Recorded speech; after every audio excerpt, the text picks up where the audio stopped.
It's told of a very tight,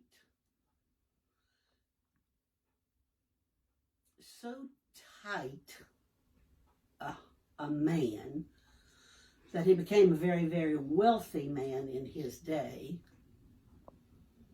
in the day of riches of farms and riches built on a penny at a time. This man was so selfish that he decided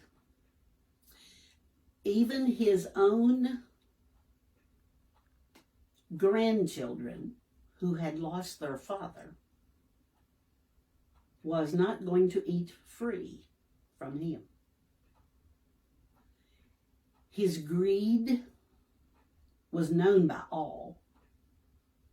He no longer shocked anybody when they learned how greedy he was, and people were no longer shocking to him with their comments.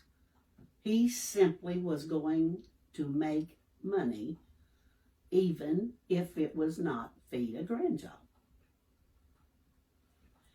He was married to what he counted just a woman who didn't have much going for her because she was, after all, a woman.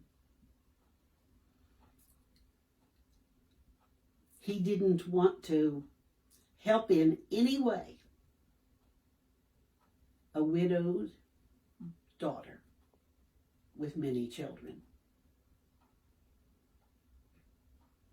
However, the just a woman turned out to be a very wise woman. She never in any way indicated to him her disagreement with what he did. And she was very frugal with what she did, but very generous with what she could manage. And if the grandchildren would be there on days when a big meal was to be served, or a meal to the workers, just a meal where a group of little kids could eat up part of the profit, he would say to her, "It's time to get rid of those kids. Send them home. They're not mine to feed. Send them home." And she had prepped the kids. She said, "When he tells me to send you home, I'll always send you home. I'll say, 'Come here, kids. I'm taking you and showing you how to go home. And you go exactly where I tell you to go.'"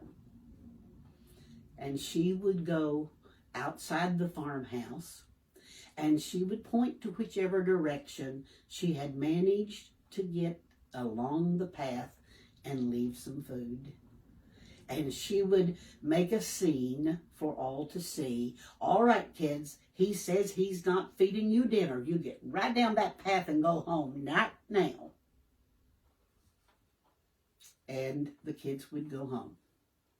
It was not until he had been dead many generations, and then after she had been laid to rest, and finally some of the generations told the story, she would always fix packages of food or potatoes, whatever she could spare for them to eat, and she would fix a little spot along the road, and she would send them in the direction to find her treasure.